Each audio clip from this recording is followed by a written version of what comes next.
live one more time on a Friday, then Saturday, Sunday. Here we go again. All around the world, the same song. Not really, bro. Not really. Let me just start. I am the High Priestess Phoenix. I am your spiritual healer, teacher, shaman, seer, oracle, lightworker, starseed, earth angel, mystic, medium, psychic, witch, yogi, guru, evangelist, North American civil. I am your messenger of God, first child of God, the Lilith reincarnated. Here on another one.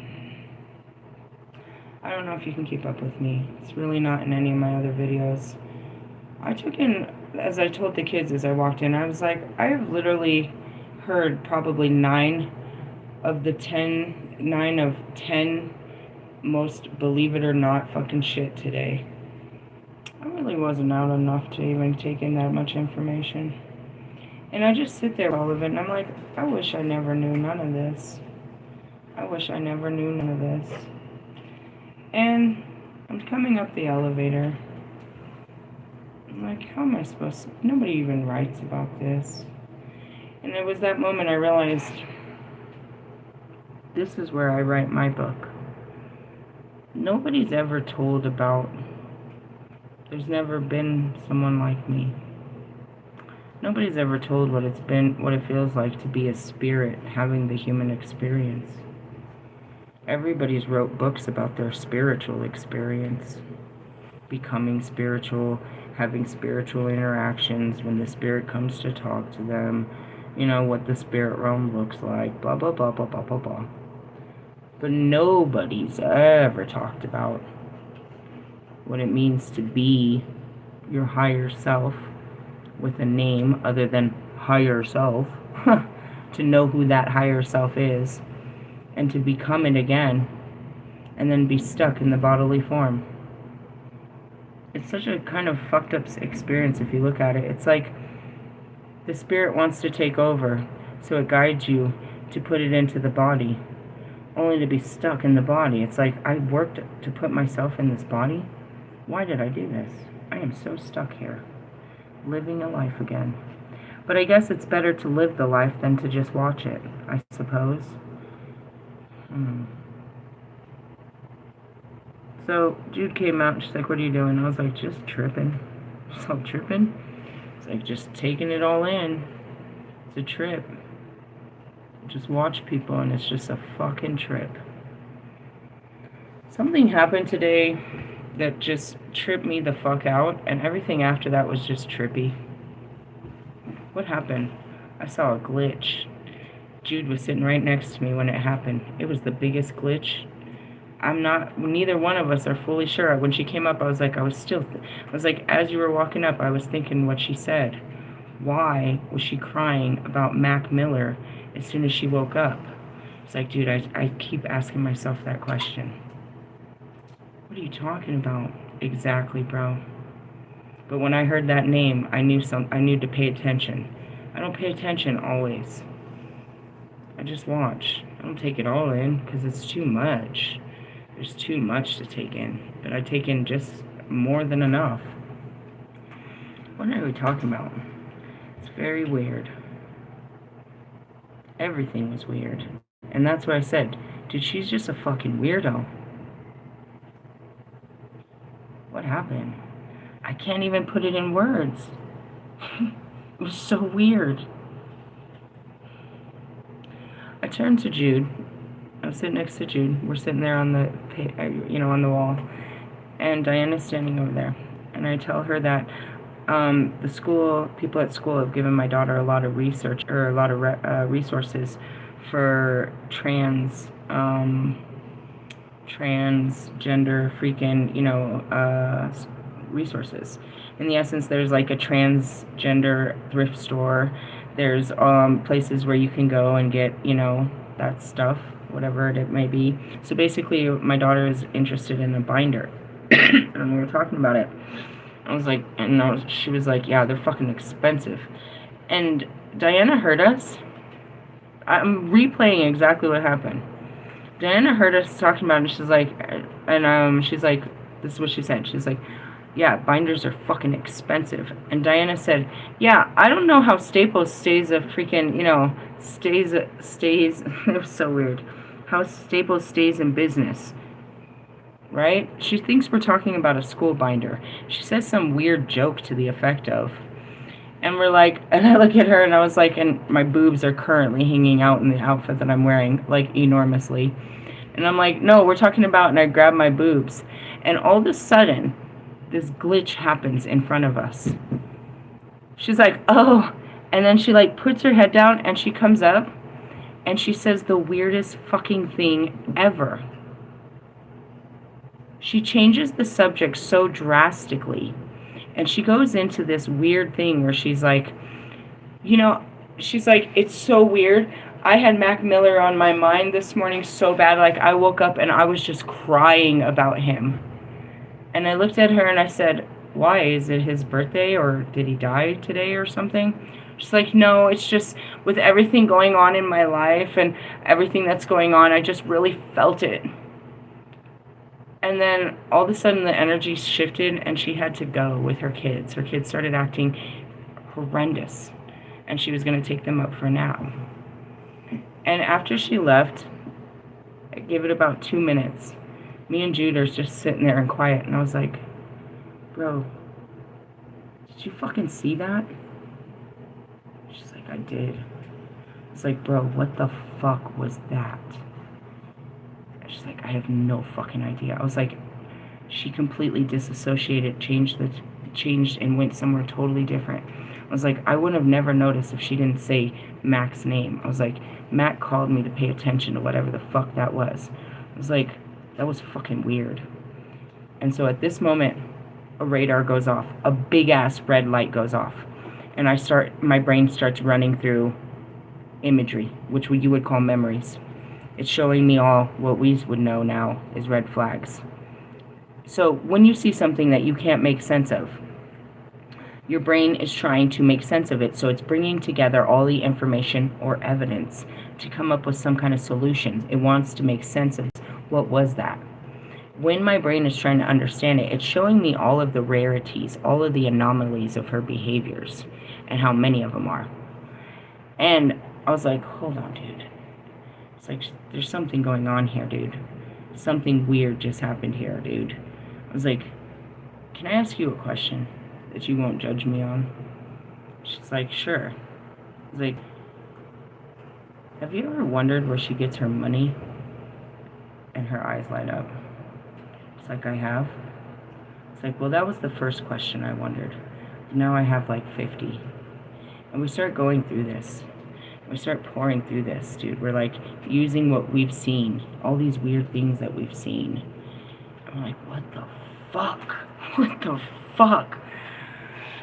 So what did we get out of it? A, B, and C, she is definitely doing some kind of sex working. She had already used a term.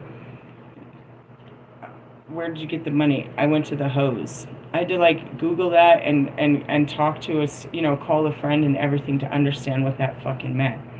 We put that all together. Definitely put together a fucking borderline personality disorder is what we saw in that disassociation where she went somewhere else. In that moment of shame, she turned into something else. She went to a different moment in time and space. Literally. So it was interesting for me to see because of someone that had a personality disorder, I recognized something happened real quick in that moment. She went to a different conscious state. A different conscious state. And all that triggered it, and what I thought was the humiliation of being shamed that she didn't know what we were talking about. But according to Jude, every time Jude has ever had a conversation on the transgender spectrum and she was out of her league, she would always disassociate in a similar way and change the subject to something very awkwardish. I was like, okay, so there's obviously some kind of weird hidden trauma around this. But then we started looking at all the other stuff. So then I was like, all right, let's start with this. I was like, I was sitting out here by myself and she came out and she's like, dude, I saw Morgan at 1 o'clock last night. It's like, have you ever noticed that she herself keeps extremely weird hours? It's like, yeah. And she's like, but I do too. I was like, you have a newborn, bro. What the fuck are you supposed to do at 2 o'clock in the morning? And you smoke cigarettes. I get it. So here's her story, right? Here's her story. She walks up to me and I'm like, I'm running all this shit through my head. What the fuck is this? I've seen something and now I'm curious. I'm trying to get to the bottom of what the fuck I'm dealing with now. Something's weird about this person and I want to figure it out. We're totally detectives right there for like, geez, at least 3 cigarettes and a joint, trying to figure this out. And I'm like, she tells me that she saw Morgan last night. She said, well, I was down here having a cigarette, so I thought I'd just walk around the building. I saw Morgan between her cars with her face literally in her backpack doing a hit. I was like, what? She's like, yeah. I was like, damn. She's like, and then at 6 o'clock, I was out here, and Karen was totally lit. I was like, who's Karen? She's like, the lady in the chair. I was like, okay, I don't know which one she was referring to. She's like, yeah. I was like, so what do you mean? She's on drugs or she's drunk? She's like, no, she's on some kind of pill shit. And we're putting all this together, dude. We're putting all these stories together. And I'm like, she came, you know what I mean? She said she came from the fucking same shelter as them. She got here, and the very next day they got here. She does the same thing as fucking Morgan does, projecting like these are bad people and she wants nothing to do with them. But then when I'm not looking, she's best friends with them, always sitting next to them, and they're always buddy-buddy. Oh my gosh, right? So then all this stuff, I'm starting to watch all this. So we came to the conclusion that, you know what I mean, yeah, she's definitely part of the pill party that's going on over there.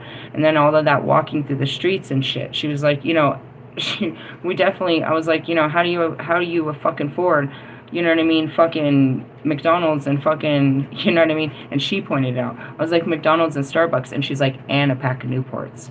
Those are expensive fucking cigarettes, bro. And she's always got a pack of Newports and a fucking blunt to smoke on. I was like, I already started paying attention to all this, and I just let it go. Those were questions in the beginning of the month that I just couldn't find answers, and just, we'll just put that in a file in the junk file of, you know, I know. So everything that I don't know about this person is coming out while we're sitting there. And she's bringing out all her files of all the weird shit. She starts showing me her weird text messages and all this weird stuff. I'm like, that is weird as fuck, bro. We're like, what the fuck are we dealing with right now? Like, what the fuck? It was very strange. Then we started to notice her behaviors, right? It's like she's always like, yeah, you're right, and I know where you're coming from, and this and that. Like, she's one of those, I want to say, kind of hype man kind of persons. And that's what I said to her in the beginning. She said that she knew natal charts. Hey, turn it down or off. Okay. And I'm like, if you know natal charts, then how come you don't know what the fuck you're doing with your life? And so we just kind of sat there and tore this whole fucking onion apart and was like trying to figure it all out. Like, what the fuck is really going on? And that's what I got out of it, as another addict. And I was like, all right, dude, I get it. I was like, and as I was walking past Jude, I was like, Jude, I'm gonna go to the store. I got the munchies, bro. I'm gonna go get some snacks for this shit. I just felt it. I was like, I thought about going up to my room, and I was like, I feel like I want something to munch on, but there's nothing to munch on up there. So I'm gonna walk over and get something to munch on. And as I was walking away, it's like, you know, why did God do this? Why did he want me to see this? Because this is what happens to people that have been through what I've been through. This is how they cope. As I talked about it, it's like, what are your coping mechanisms? How do you make it through your day and shit like that? Or you can say it that way, or as, you know, Morgan said, your mood stabilizers. It explains so much. How she's always wandering through the streets. She's always wandering. That's how it is. It's like, where's she getting her clientele? Where is she getting it? And that's it too. Is like, she'll leave the kids up in the room. And she'll be out in the parking lot. I'll catch her by herself, you know. But who else is meeting? And that's where it is they meet people in the parking lot. I literally, on God Almighty, we sat there. Jude's like, turn around. And I turn around, she's like, look at the girl in the skirt. She's got one of these skirts, like she's walking down the red fucking carpet. Literally, it's up to her fucking hip bone, and you can fully see she has absolutely no underwear on. No pair, because it's up that high. You can tell she doesn't have a pair. She comes out of the homeless shelter in this outfit and gets into some really nice random car. These girls are sex working. Most of the Venezuelan girls are for sure sex working. I've already said that forever. And that's why fucking Morgan runs around calling everyone Project Panties. They come out at night. They smell beautiful. They look beautiful. And they hit the streets, bro. It's all around. And I look at, I was like, fuck. I mean. And so she told me, she's like, you know, she asked me about OnlyFans. And I told her I had one. I was like, you have one? She's like, yeah. I was going to cut my boobs off anyway, so might as well make some money off of it. It cost me $7,000, so I just put them out there. for, you know, their enjoyment. I don't want them. It's like, that makes sense, I guess. But how can I make provisions for you selling your body parts and not everybody else that is? Then she tells me so much, dude. I mean, like, I took in so much that my head's gonna burst, bro. She starts telling me about her transition. And I gotta quit calling her she as I'm saying this. No, it's so it's so much. It's so much information came. My head is gonna burst. Oh. So one question leads to something, and then, you know, the explanation came before the question. It's like they're like my daughter, like, oh, please stop talking, please stop talking, please stop talking. I don't know how the conversation originated. We were talking about the status, right? So Jude is transcending, whatever, transforming into a man, and had done all of this work to become one. She was originally married to a woman in a lesbian relationship and decided to go full trans, meaning she's going to become a man. But she's a gay man. I'm like, I'm so confused. Like, so you still have... What happened was she said Morgan was disrespectful about the fact that I said I needed to get on some birth control. I was like, I'm confused too. She's like, wait a minute, I'm confused. You're going to become a man? Yeah, and have sex with men. So she still has sex with men, but a particular type of man. A bisexual or gay man. Which means it's so strange. It's still not, and that's why I was like, do you have a strap on? She said, I did before with my woman, but not with the man. And then I'm like, so it's a bunch of butt sex? She's like, no, not always. And I was like, okay, so the man himself has to be typically bisexual then if he's still having sex with a vagina. He's got to identify as bisexual if he's going to have sex, because gay men don't want to have sex with a vagina. And he said, and, you know, so that was it. So we had this huge, you know, in-depth conversation. Then proceeds to tell me what the binder did to her boobs, or does to boobs, which is, I'm picturing it exactly that, you know, you like how you cut off your dog's ears or balls. You put a rubber band on it, so they could stop the circulation to the boobs to make them die, to hide them, but in essence, they're killing them. There's no blood running to them. So it could, you know what I mean? It decays. It's the same thing, you know what I mean? I'm seeing diabetes is what she's describing to me in the boobs. And my daughter just came home with a binder today, and I'm like, oh, God. Oh, God. Then she tells me what the testosterone did to her clitoris and gave her, as she says, a mini penis that gives them something to hold on to. And I'm like, oh, God. I can't take it anymore. And she knew I couldn't, because I just got up. I have to leave now. I don't know what to do with any of this. And and my imagination's trying to put pictures in my head, and I don't want any of this in me right now. Oh, God. And I'm coming up the elevator, and I was like, there's no books for this. This is the book I write. Of how hard it is to be a soul trying to understand the humans and their experiences. This is a real experience for not just Jude, but transgender feminines that go through this, or whatever. And, oh, my head hurts. It's information overload. Overload. Why, God? He wants me to be able to see all the people that are rejected and why they're rejected, and still see the goodness in them, and show the world these people through his eyes. But I sit there like you. My head hurts, and I'm very disgusted. I'm a little grossed out. I'm very cringed. I'm uncomfortable about all of this. I'm just stuck taking it in. And I'm like trying not to make anything out of it that could be mean or judgmental. I'm just trying to take it all in. and not, you know, fuck. What do you do with that? I don't know. I came in and started yelling at my daughter about her binder. It's like, hey, you better chill with the binder. Just chill, bro. Just chill. She's like, I want to take testosterone. Just chill, bro. I don't want you to grow a fucking wiener out of your fuck. Just chill, bro. Just chill, please. Just chill. Just chill. Just give yourself time to make these decisions. Do more research. Talk to more people that have done this before you. You know what I mean? Just have some more understanding. And she's like crying at me. Stop yelling at me. I know. And I'm like, I don't know if you do, but we need to know more. And so it fucking wasn't the best thing. But it's, again, it's like, you know, these are those conversations that Jude's mom didn't have with Jude. Jude's mom told the world she died in her car accident. I was like, damn, that's one hell of a lie to keep up. She looks pretty bad when people find out you're still alive. That's one hell of a lie to tell yourself and the world. All because Jude doesn't want to be her little girl? That Jude wants to be a man having sex with men? Which, okay, they are still giving you unbelievably beautiful grandbabies that I've never seen such pretty babies. Like, God's still part of this. It's just, oh shit. I get it.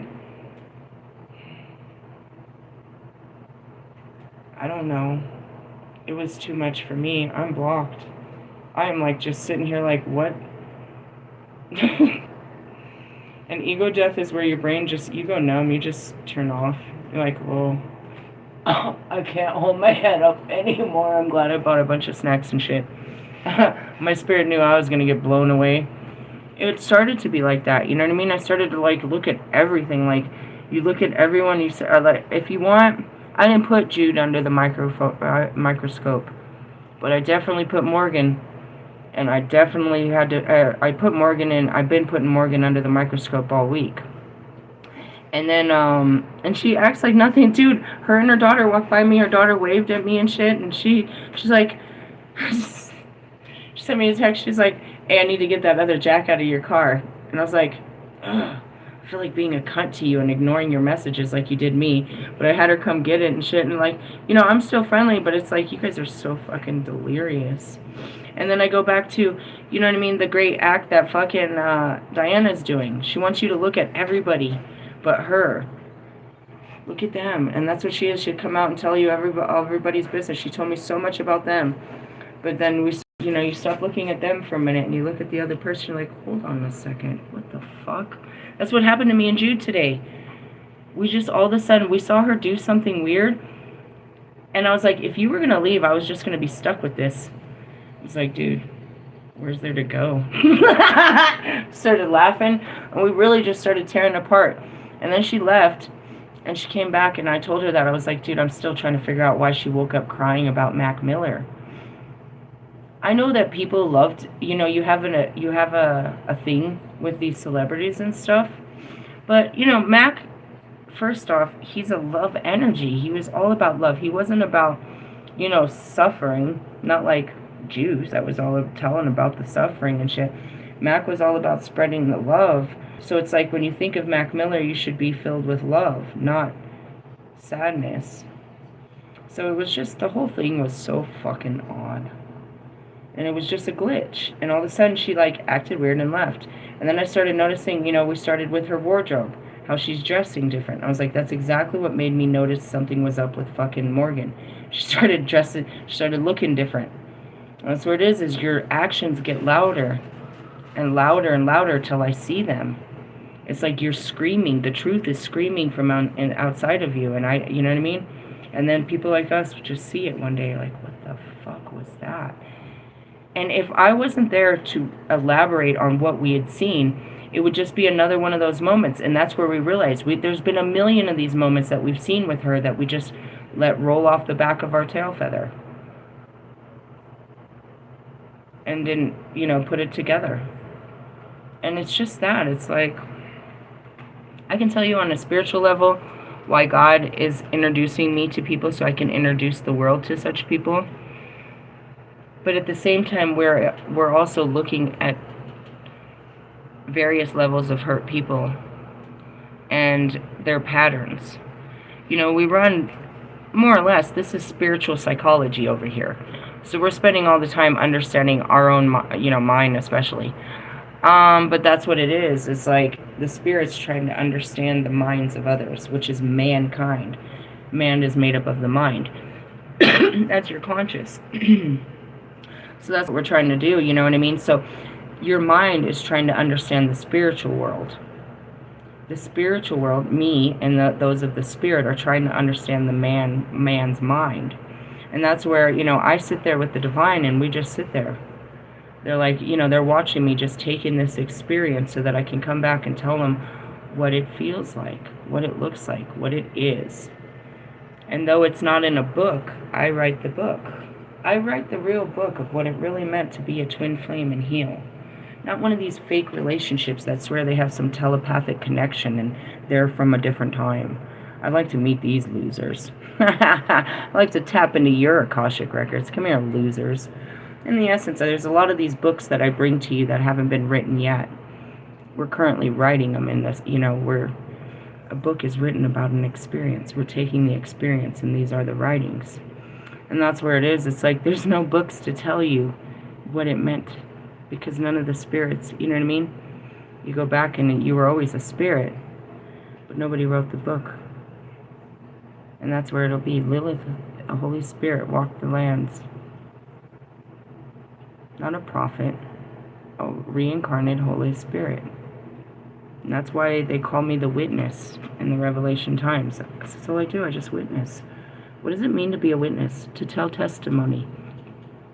To tell the testimony of what you've seen, the evidence of what you've seen. So I witnessed for 35 years.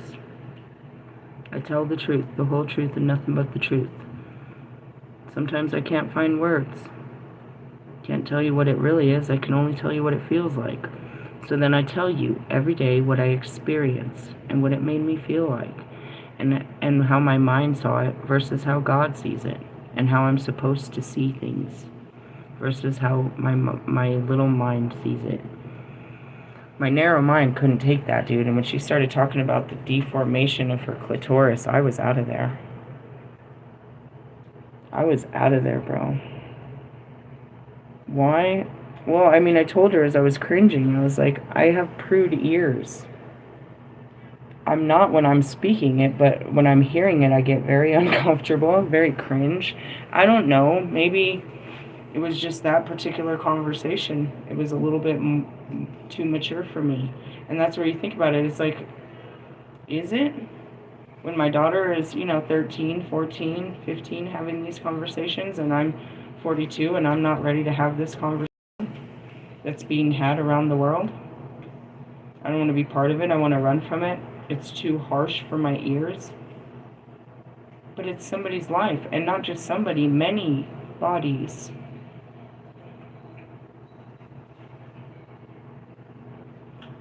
So that's where I was at. That's where we all have these questions. So, like, does your dude identify as gay? Why would he if he's having sex with a vagina?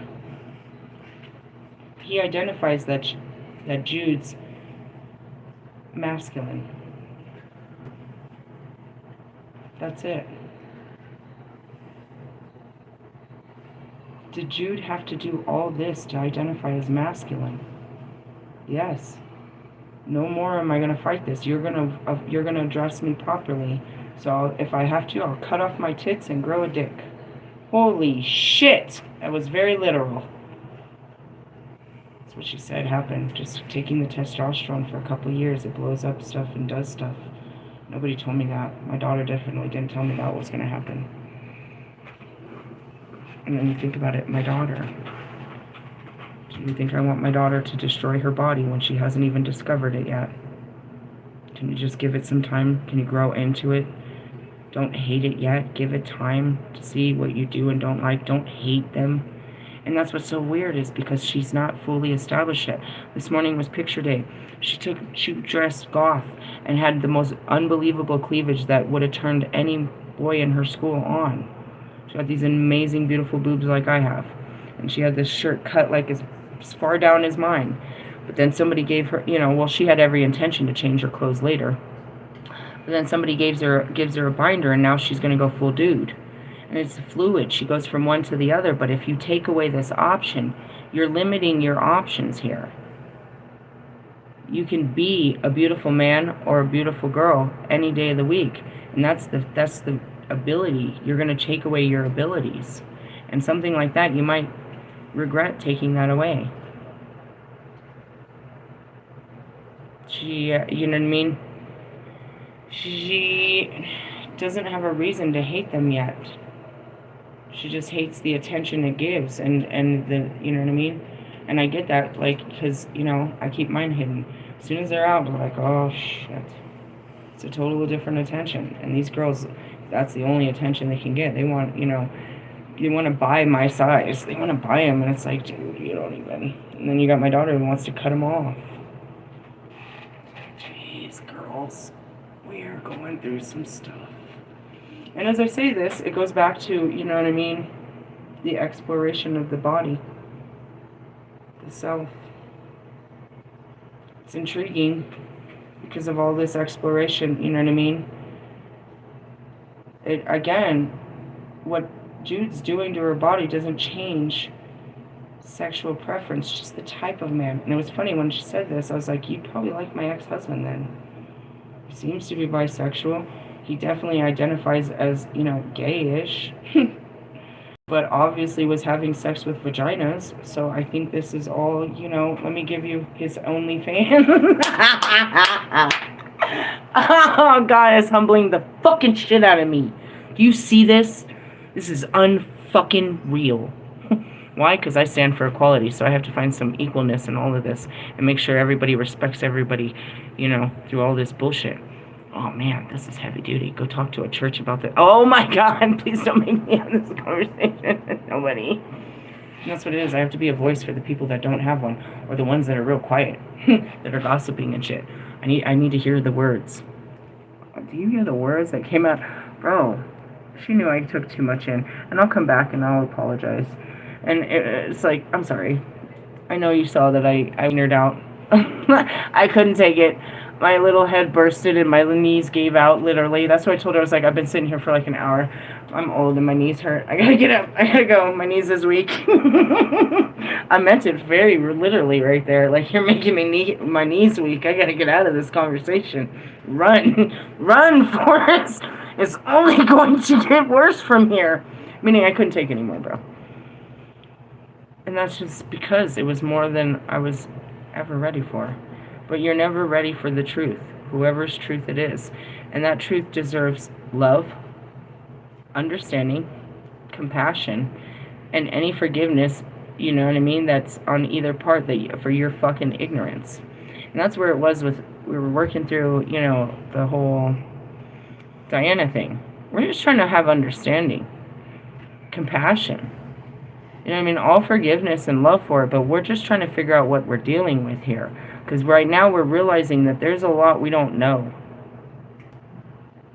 And she's like, dude, that's why I've been spending so much time with her the last week. I've been really trying to figure this out. It's like, you're a week in? No wonder I just got weakened by this. I was like, I told her, I was like, I don't really care. I don't have anything invested in Diana. She's just a passerby to me. But what I just saw right now, I'm really interested now. I'm really invested now. I'm really trying to figure this one out. And she never came back out afterwards. I think she knew I saw something. But and when I talked about Morgan, when I first brought this up and I had questions, Morgan's like, I think she's a pathological liar, dude. And afterwards, I'm starting to kind of wonder. Because I said that I pulled out the Bible. She's like, dude, I pulled out my Bible. I was like, I watched a movie about Mother Mary. She's like, dude, I've been totally thinking about Mother Mary. Like totally, like, I think she's lying. Why is she lying? I don't, because she's a liar. Some people just lie. Their brain, they don't even think about it before it comes out of their mouth, and they just stick to what they said. It's literally a way of communication for them. Like anything. I've known, you can call them exaggerators if you want. The one-uppers. Whatever, bro. I'm like, really? That happened today? Yeah, that was fun. Remind me to never go outside again. Ah! I swear. What was the best part? Oh, when I walked to the store and it was raining. That felt good. It washed me away from all that bullshit. Then I came back with a bunch of snacks. Had to defrost my freezer. She was like, dude, seriously? I was like, dude, I had to. She's like, dude, I have to do that after dinner. These fucking refrigerators. I was like, yep, that's what we're doing tonight. What are you doing on a Friday night? Tripping? Fucking tripping? And I ain't even taking mushrooms, bro. Maybe I should. Turn the fucking scepters off. I don't want to deal with your asses. Talk about a dark moon. You mother... I need to get my dark moon oil out. Now we're talking about it. You guys are weirdos. Am I mad at him? I ain't mad at you. You just weird me out, bro. In the essence, no, not Jude, but everybody. You guys, I'm trying, and I get overwhelmed, and I just want to get away from everybody. I can't help. I don't know. What am I supposed to do with this? I'm just saying.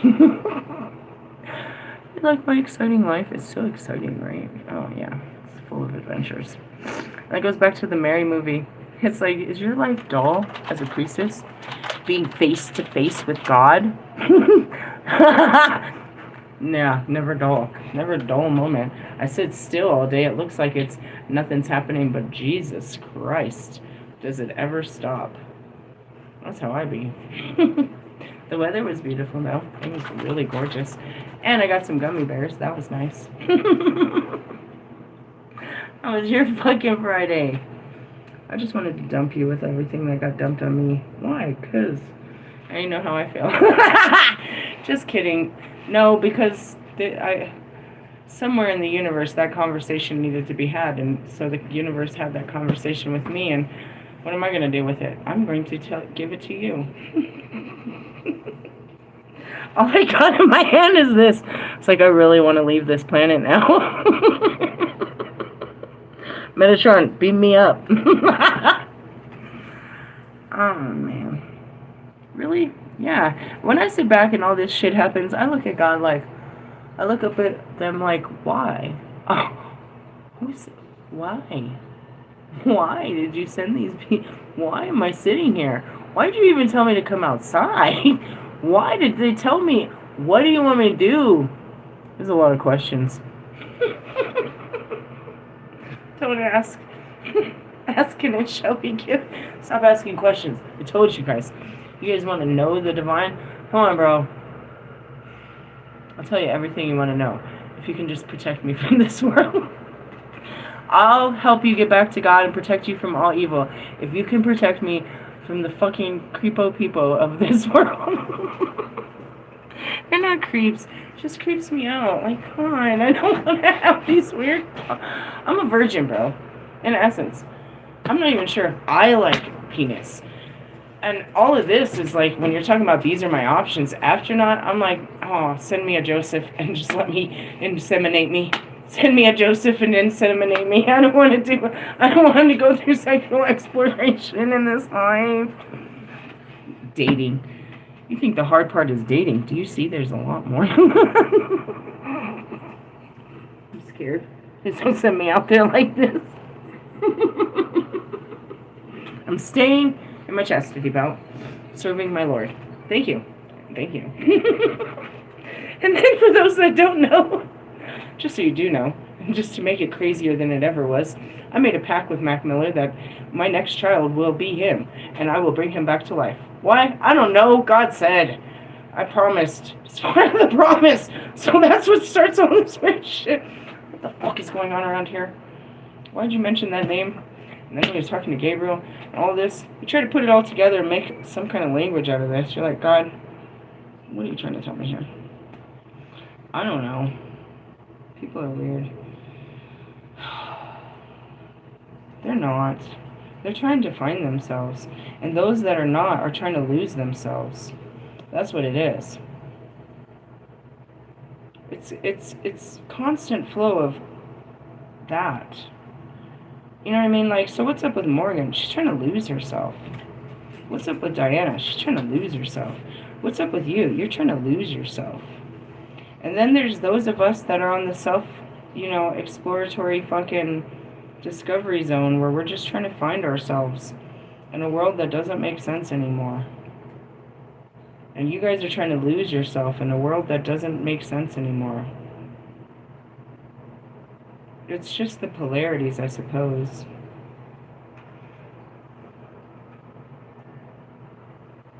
I said to, I guess it's time to bring out this scary-ass book.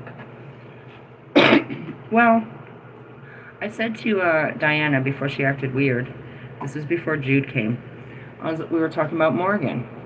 I was like, it all started with that book. And she thought I meant the cards.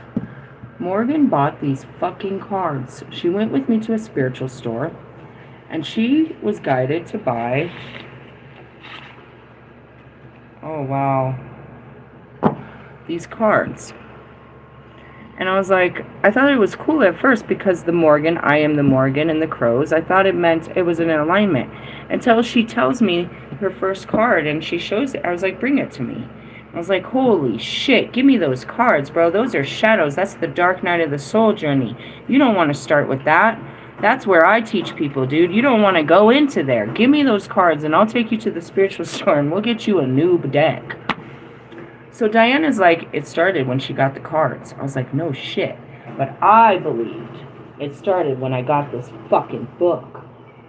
And I was like, we haven't read one page out of that book, but we're watching it play out right now with all the people around me with their addictions and shit. Truthfully, yeah. Talk about your alcoholism, guys, especially you over there, Bobby, and the mix of your fucking psych meds and what that's doing to your sexual behaviors and your fucking mentality. Jesus Christ. I bought this book the same day she got those cards. I blamed the book. I always blame the book. This, again, is about sexuality, too. Sheila Nagig and Queen Maeve. It's all intertwined. What card are we on here? That's why I was like, oh, shit. Two of Cups. Love. Union. We'll read about it in a minute. It's beautiful. We're actually going to read the Three of Cups, too, because that was the outcome from my earlier video. You'll have to catch my earlier video, because I didn't read that to you. Let's talk about this book.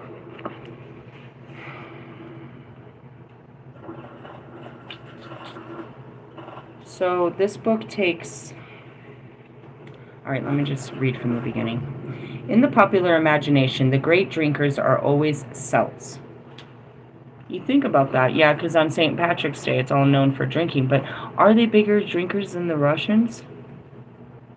Are they bigger drinkers than the Americans? Just saying. It seems singularly appropriate that a Hungarian analyst should come up with a Celtic myth that embraced the ecstasy, the addiction, and the healing that belongs to the archetypical behavior known as alcoholism. But when the Hungarian analyst is Sylvia Piera, we know that as well. We're going to encounter the dark feminine background of the syndrome, which has often been analyzed in terms of masculine structures of power and their disillusion. This is a text that opens a new path of understanding of what alcoholic men and women are seeking to integrate from the beginning of their dance in the moon with the queen mob. What the reader who takes up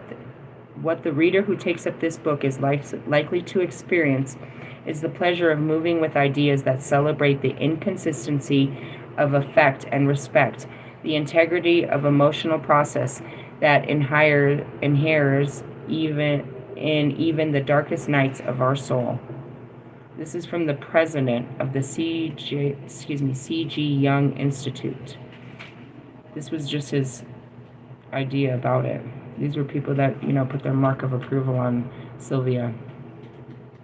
Sylvia Pierre's reclamation of Maeve and the ancient Celtic goddess answers contemporary women's yearning for robustly invocative, multi-dimensional image of feminine wholeness. Pierre portrays Maeve's vivid passion, schematic ardor, and permeable shape-shifting fluidity to give us an ageless, full-bodied yet transcendent archetypical image of the feminine self that does much to restore the Celtic Mythopedic, imagination, blah, blah, blah. These are big words. She weaves mythology, clinical work, and psychotherapy into a resonant of deeply layered book while intertwining a specific lesson on the ways deep healing, can be found, and I'm getting downloads, can be found underneath seemingly blind compulsions. Okay, each of the people that studied one of the dark forms of the goddess was over-inspired by what the dark goddess had to teach you. That goes back to my earlier book that I showed you guys, Reclaiming Your Dark Goddess. There is a chapter of Queen Maeve. We're not there yet. It's a whole chapter, but it's intertwined with the Morgan, and it's a sisterhood, of course. So this particular person, what's it, chapter 5, Ending Addictions, and I have a star next to it. Do you guys know why I did that? I don't know, listen to this. Just saying no is as irrelevant as saying no to a volcano. They have no reason to believe that anything else will hold equal comfort, power, or meaning. 12-step programs can be effective in ending the specific addiction on which they focus if the individual in recovery is sufficiently motivated to remain sober, going to meetings and working the steps. Nonetheless, after all, the addict has managed to gain enough control of the compulsive dependency to stay sober. There's usually much further healing to be done. Every day is a day to overcome, is what I heard. I'm a recovering addict. I was addicted to drugs myself. I was addicted to alcohol in periods of my life. I, like everyone else, understood that in order to stop it, you have to literally cut off all the people and places and things that are tied to it. Because all of that will continue to be a trigger to your road to recovery. The only road to recovery is to first eliminate the compulsive dependency, but the ability. Because even if you have the best intentions, you get around the people that still do it, and that's it. And so I was talking about that with Morgan, right? Remember the lady with the fucking fluffy dog that tried to fuck with her and I cursed and she, whatever? I saw that bitch outside of our apartments today. And I thought about it. I was trying to stop Morgan from her. Because I was like, she's a fucking tweaker, bro. I didn't see it. And then this lady that showed up with the fucking, in the black car with the fucking glasses all the time. I was trying to stop her from hanging out. It's like I've always been trying to keep her away from people I knew were on drugs, not realizing that she was on drugs. And I blamed it on the fact that, I told her, you weren't on drugs when you was here at the apartments. So just stop going into the streets. No, that didn't happen. You can't run from drugs. You know what I mean? She found anybody that's in this building that's doing it or brings them to the building to do it. You can't stop the addiction. Now, I understand, as we were talking about this, when I got this book and started this huge argument with her, I was talking about this is coping mechanisms, people's drugs and alcohol. She kept arguing with me in the reference to her dabs, not knowing that was way bigger. She was hiding something way bigger than dabs when we had this conversation. You're going to have to go back at least 3 weeks when this started. And she called it a mood stabilizer. So she's got all this shit going on in her life, and this is how she copes. She gets high. And that's how you cope. And, going back to it, it's like,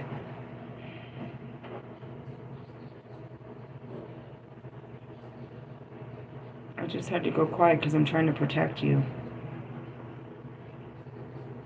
I asked you what you do when you get off work. You say, I drink. I said, how much? I said, like a 6-pack. And then what? You just pass out. But you become something else while you're drinking those 6 beers. You're trying to become that. You're doing it to become that. But that is something else than what you are. You are literally putting something in you to become this other person that you think other people like, but nobody does. You just feel better as that person. But that person is not actually likable, which is the drunk you, or the high you. You just feel better about yourself drunk and high. And you think other people like you more when you're drunk and high. But that's not true. You like you more when you're drunk and high. People like you less. You have to get drunk and high to like yourself, to cope with your life. And it's no different to the woman that's coming home and taking 2 glasses of wine or shots. How do you stabilize? Just like me. I'm going to go outside and smoke 2 cigarettes after this one. But is it really going to change who I am, or I'm just breathing out air? And that goes back to me and my weed. Does it change who I am as I'm sitting here breathing out this air? No. Here, I'll pass it to you. See how you fucking feel about it. Jesus Christ.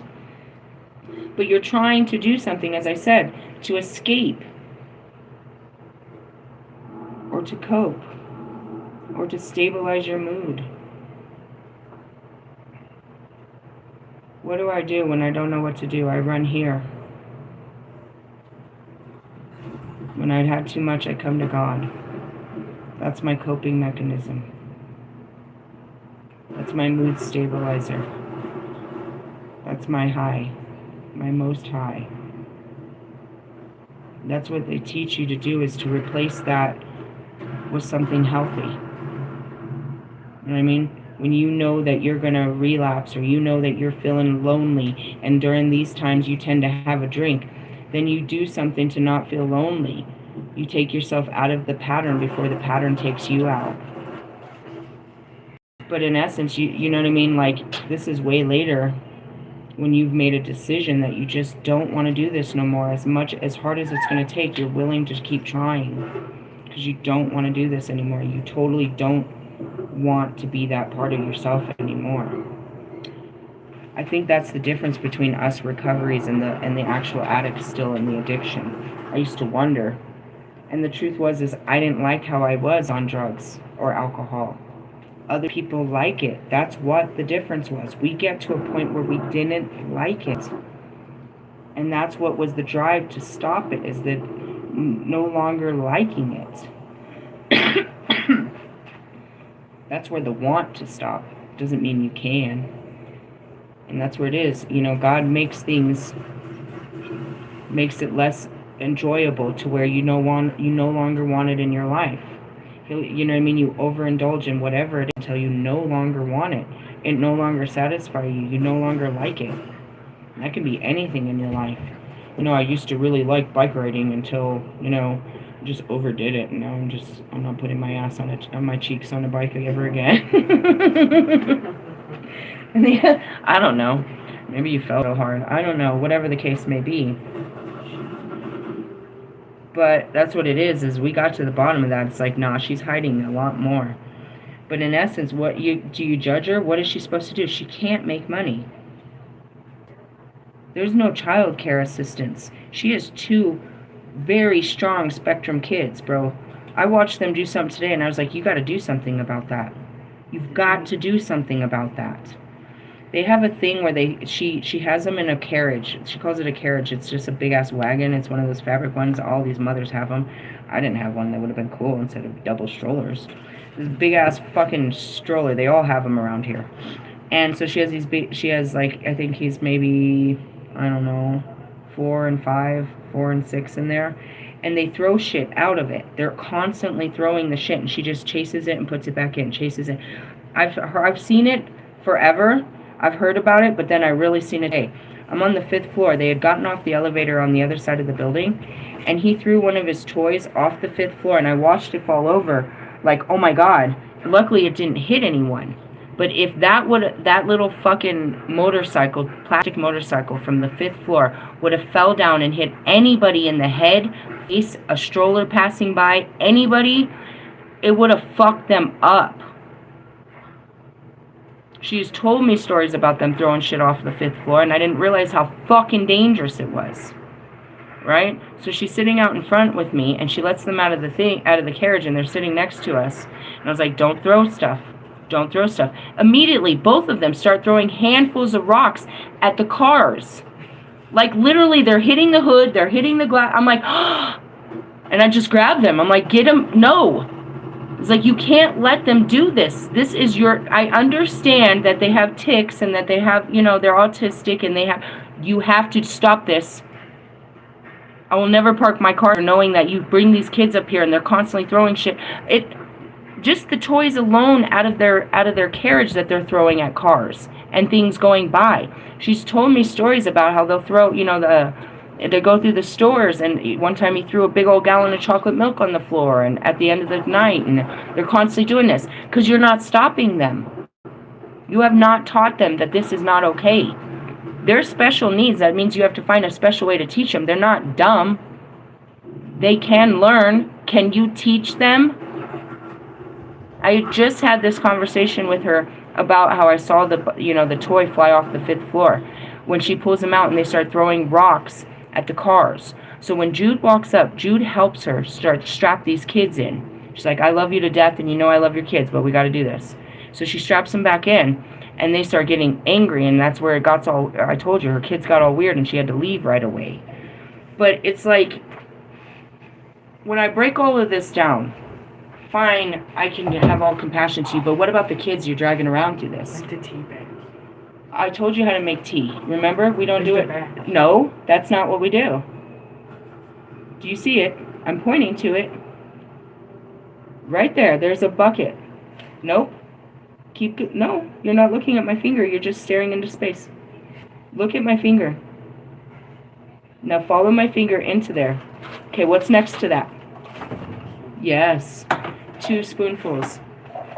Or you could just wait a couple of minutes. When I break all this down about these parents and I have all compassion and understanding, fine. Fine, I forgive you. I forgive you for what you are. But what about your children, bro?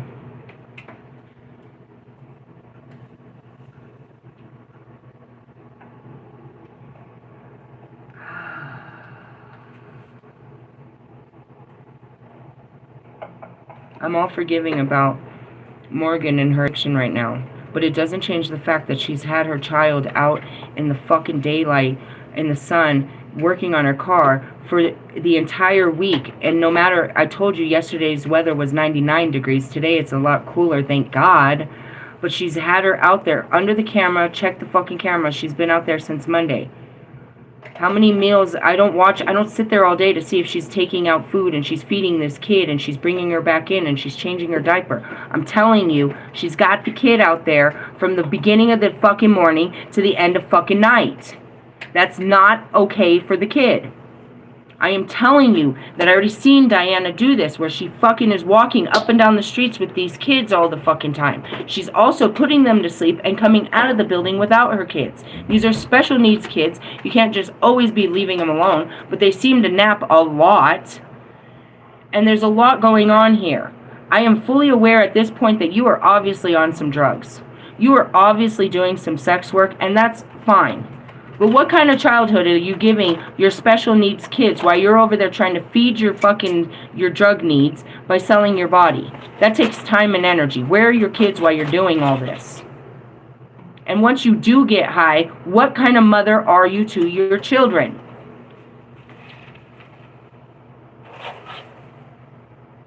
And then just to be a total fucking cunt.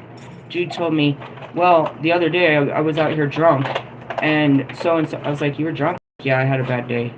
She's like, yeah, and that's when Karen told me what was going on up there. I was like, what's going on up there? Apparently, all 4 of them are 5 of them are in a relationship together. It's like, what does that mean? It's like they sleep together. They're all together in a relationship. And they said, and Jude had told me, like, that they did take the boy and they put him in a home. They put him in a boys' home for the molestation of his sister, and all of this. And I'm like, I can't take y'all, dude. Why God? Why God? I'm about to fucking put my car. Why the fuck you put me here with all these weirdos? They're not. They're just people, dude, that are just extremely distorted, and they're God's people, and He cares about them, and He wants somebody to care that people are suffering like this, and this is what happens to suffering people. President Trump would not see this so well. The people outside don't see our drug problem so well. I see it where you just want them to go away. You want to put them all on a fucking boat and sail them off the edge of the planet. But realistically, they're actually just human people that are hurting really bad and hiding every bit of their life in drugs and alcohol. They're all over. And how can I think that they can't be? How can they cope with this? How can they cope with where they are in their lives? They've lost everything. They can't. They're turning back to their, you know what I mean? To the only way they know how to cope, which is drugs and alcohol. You should see this place late at night. The Venezuelans are heavy duty, dude. They buy cases. They'll walk by with cases and they'll party in the parking lot the whole fucking week, the whole night. And then I wake up at weird hours and then there's kids wandering through the building and no parents. Do you know what kind of crazy stories I've reported from this place since I got here in May? Baby, you don't do it like that. I told you to wait. You're just being impatient. And I actually showed you how to do it. That one you can close the lid and shake it really hard. Yeah. Sorry, he's trying to make tea. I changed the tea because I was trying to make it easier for him. And I'm going to show you guys. It works, but only if you know how to work it. And I tried to show him. And he just made a huge mess. Typically I brew tea, but my kids, you know, they drink a lot of tea. So I tried something new. First off, if it's not brewed, it tastes weird. So I got this. I'm going to teach you guys something homey. I got this. It's unsweetened iced tea, right? Lipton. If you get it sweetened, you know it doesn't taste like real tea. Everybody knows that. But this tastes like tea with no sugar. So I get it like this, and it comes in, you know, a spoon form, right? And I add the sugar to it, and then it tastes like real tea. So I got it like this so that I can make it easy for my kids. I was like, you put this much sugar and 2 teaspoons, and now it tastes like real tea. Instead of them waiting for me to brew tea all the time. And it works really well. He just didn't remember because I only taught him once. Here's some rags right here to dry off with. Sorry, he's just trying to be a big boy, but he doesn't remember what I taught him. And that's okay. That's the rest of you too. So, I spent an hour telling you how God is just towering, which is just... A tower is nothing more than something that blows your reality. You thought one way, and now you're forced to think a different way. And if you're doing it right, it's with love, compassion, understanding, and forgiveness, rather than hatred, disgust, and anger and negativity. Okay? Now, as far as our cards right here, I'm still not ready to dig into this too deep, but...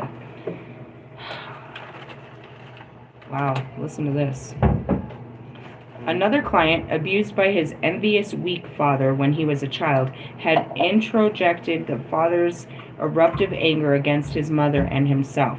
His depressive, needy mother had been unable to mediate his experience from the archetypical effect that urged him to be still. In identity with both parental complexes, he extended to explode or to split off emotion and disassociate.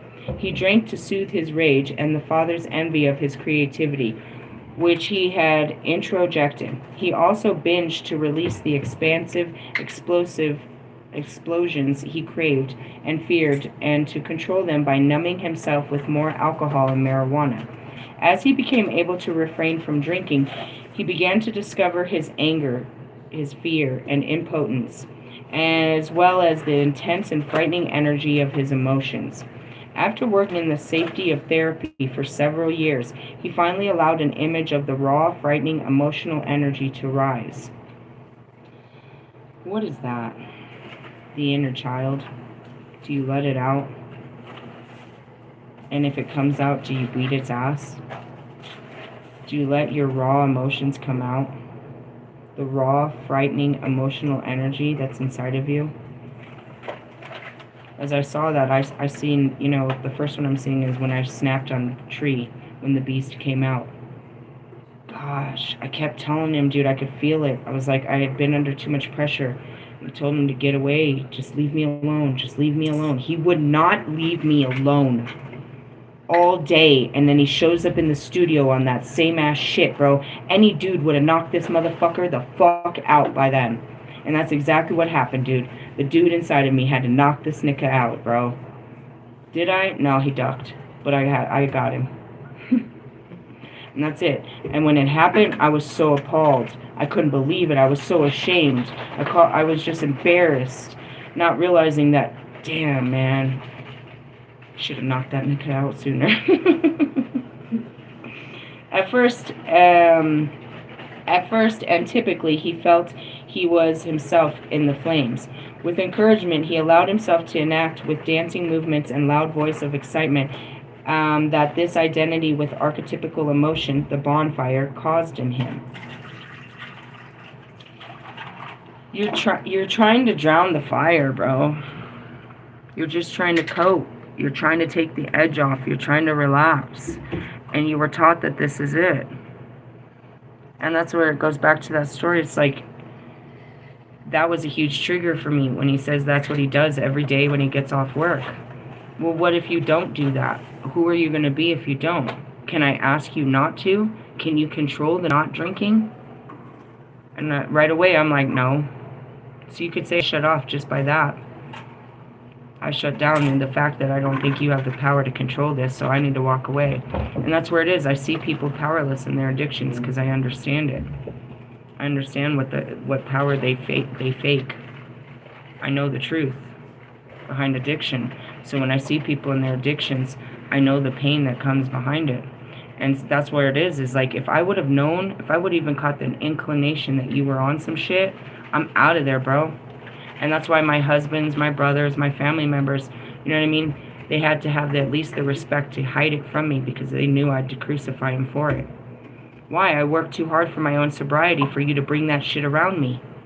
I worked too hard to keep a sober life for you to be drinking in my back room. That was my own son. The fuck? I spent my whole life getting away from it for you to bring it back into my life? Get out of my life. I was born into this. I was born into nothing but drunks and drunks and drug addicts. I've spent my whole life around it. I would like to stay away from, but you can't. You can't burn them. They're already burning. And that's where it is. It's like I would have never. And that's why I had to learn. I had to fall in love with you before I knew what you were suffering from. So I could have compassion for you. And I don't. If I found out you were on drugs, alcohol, bro, you were out of my life. Get the fuck out of my life, you fucking junkie. Why? Because I just felt that people could fucking fight it. I felt people that wanted it enough would give it up. I felt that you liked that life, and get out of my life since you liked that life. Because it is the truth. If they didn't like it, they wouldn't do it. They'll find ways to help stop themselves. How do I know? Because that's what any of us recovering addicts will tell you. We stopped liking it. We started hating it and hating ourselves. We had to do something. And every true recovering addict will tell you it was God. God got us out of there. We didn't have the strength. He gave us the strength. He showed us how to get out of there. He put us around the right people and he set us on a path. And we'll never go back. Here I am. Surrounded by them. They're everywhere on a Friday night. Just wait till the first happens. It's my childhood all over again.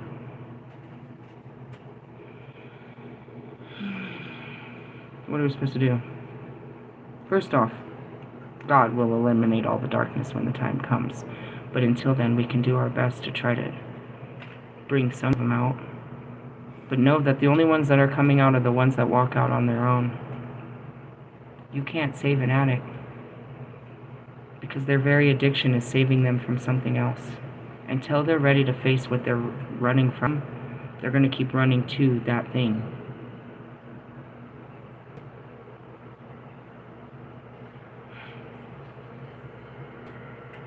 Look at something like, if I could just get Russ away from his family, he'd be a better person. He wouldn't need drugs and alcohol. He wouldn't need all this stuff if he just... And then it's like, what were you thinking? I was thinking I could give him all the love that they never did and he'd be okay. Because that's all he ever needed was some love. Same thing with Bobby. I didn't see it as physical love. Like, oh, fuck the shit. I mean, at the end, if that's what you need, you know.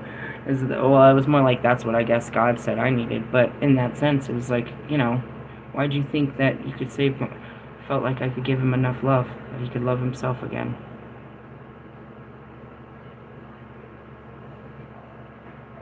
And that's any true person that loves an addict, bro. That loves somebody suffering. It's like you feel like you can love them through this. That your love will be enough. Your faith, your hope, your belief in them, you know what I mean, can get them through this.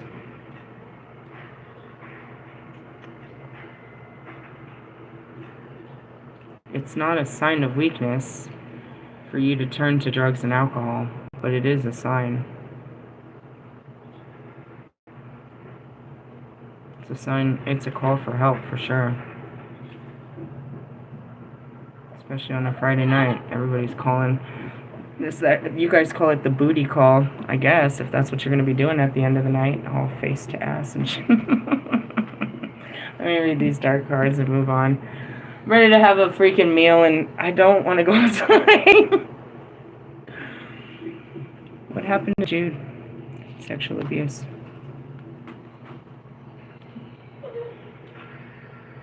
You know what my spirit says? Not what Jude said. Jude doesn't ever want to be that innocent girl again that got hurt. It's not that she hates men. She just doesn't want to be viewed as an innocent little girl that's going to be taken advantage of ever again. I feel that. I don't like people to look at me as a little girl that they can just fucking push around.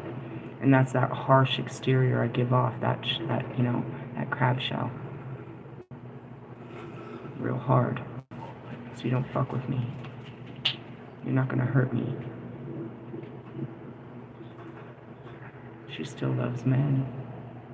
She just hates the girl that got hurt. She said she can't do a bottom surgery because of the sexual abuse. She's talking about all this, and I have all my own fears. I have no idea why I black out during sex, and if it'll happen again, if I even like it. Or if it really is just nothing more than a terribly painful experience that I have to black out to endure. It makes me scared. That I won't be able to enjoy the things, you know, that other people enjoy of this life because of what was done to me. And then they start talking about all these fucking options. I'm like, oh, yeah, okay. Alright, let me go back to my Bible, please, and thank you. The artificial, or the immaculate conception sounding a little bit positive now. It's not sounding so negative. Can you send me a Joseph, please?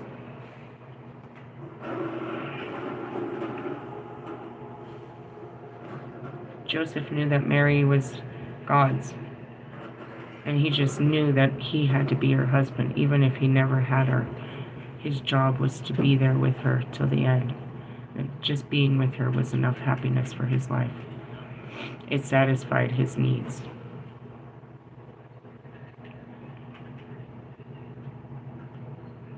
I need someone to be that dedicated.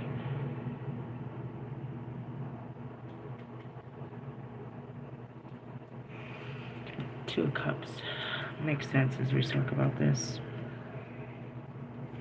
It's been a rough day. They're usually real fun around here. Fucking Friday. It's a dark moon, a black moon, a prophesized moon, and I was just told to put on my dark moon oil, so that's due to my dark moon oil of divinations. That's just gonna be fun.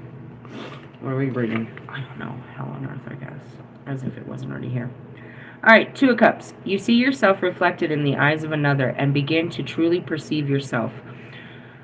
To partner is to trust. To let the stranger in your protected inner circle. From this place of intimacy, visions can be shared, dreams hatched, loneliness washed away as true communication begins. Keywords: connection, conversation, romance. You know, I spoke about that earlier with my mirrors, my twin flames, as I can look into their eyes and really see myself.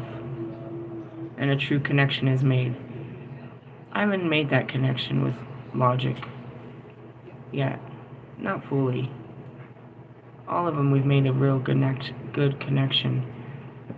But that yesterday, you know, watching Logic's videos and stuff, I made a true connection with Logic that I've never really... And it's where you see yourself in someone else's eyes. And it's a good feeling because you don't see yourself alone anymore by yourself. It's the feeling, you know, like Marshall, it's like there's someone else out there like me going through it, trying to figure it out. That's what I feel about Logic in that connection. He knows how I feel. He's trying to figure it out too. You know, fucking Mike Stud, he knows how I feel and he's trying to figure it out too. That's what's important, is to have somebody know how you feel.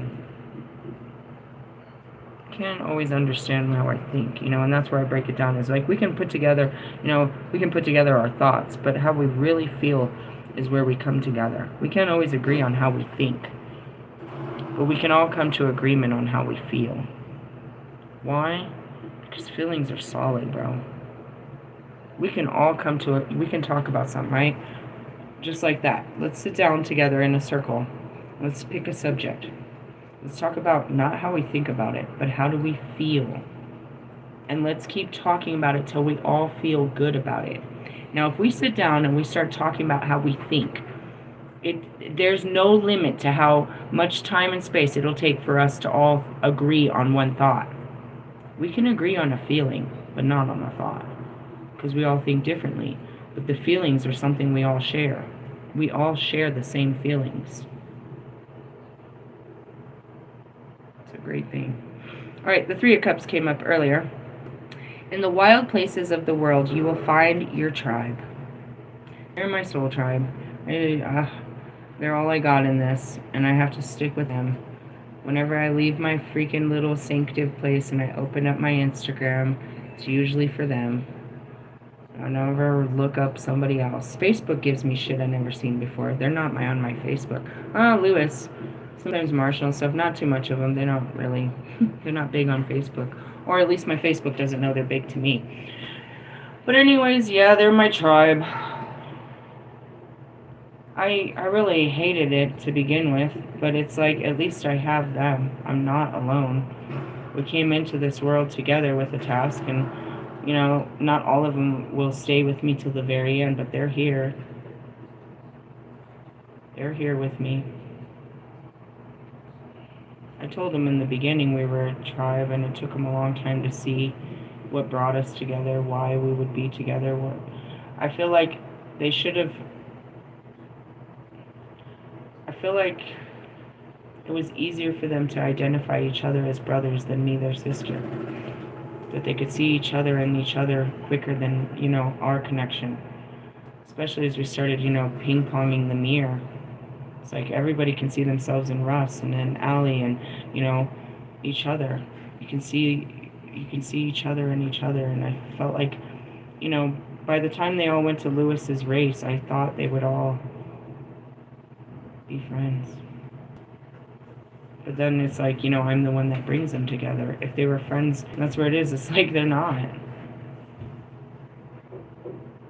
You know, Royce and Marshall are friends, and Marshall and fucking Logic are cool, and Logic's cool with Royce and everything, but they're not friends. And everybody loves Lewis, and everybody laughs at Kanye, and, you know, we all take shots at, you know, this, that, and the other, and it's like we're all friendly, but not friends. Aware of each other, but not friends. I just thought that they would come together just because they had so much, I don't know, maybe it was just their status, I guess, would bring them together. You know, like when Russ and Mike were performing at the same stage, I was sure that they would finally come together. I was sure that Ali, by this point, would have done music with any of them by now. I was positive that they would meet at the Formula One race. That Marshall would be seen shaking Lewis' hand by now. That one of them would break their pride and go say hi.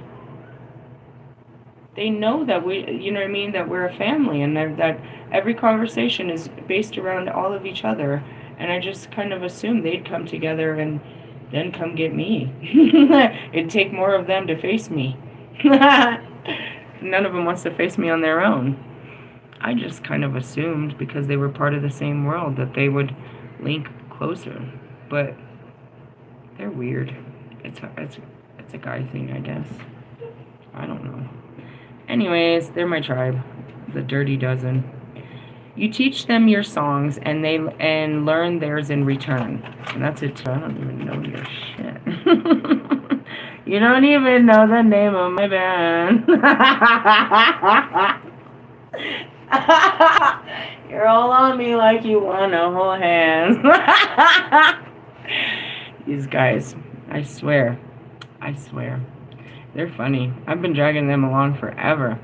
They get on my fucking nerves, because I really hope that God's going to give me something better. They're not doing any better. This is sucking ass. They will allow you all of your needed frictions and accept the mask you have chosen to wear. And that's it. They love me. They have watched me go through all of this. They love me, and I love them back. And we love each other. We've watched each other grow through this. They take your story in as it is given and spin it forth to weave their own. Yeah, that's what they do. They take in all my shit and try to put it on fucking... try to make an album out of it. Fucking t-shirt and shit. Sublime delights are exchanged without expectations, other than a few moments of peace and revelry. And that was it, you know, Marshall. He's not big on gestures. But when I sent him the video this morning, he posted it, you know, right after. It's like he's not big on it, but you have to pay attention to his subtle gestures. It's like, I see you. I see you too, buddy. And then there's, you know, I can't say much. I'm waiting for this douchebag to come in on a Friday night. It's not a Friday without Russ trying to piggyback off some shit I said yesterday. Alright, keywords: friendship, benevolence, and harvest. These guys. Yeah, I hated it. But I knew that that was it. And I was like, you know, I asked the question, I was like, who's the mothership? And they're like, you're the mother shit. I was like, this is some motherfucking shit right here. This shit right here. But, you know, as cool as they may sound to you, I really feel like, you know, my soul, my spirit tribe are way better than these guys. If we could just bring these guys, you know, bring the 5D and the 3D together, be one hell of a track mix. A chicka. I mean, really though, it's fun and all.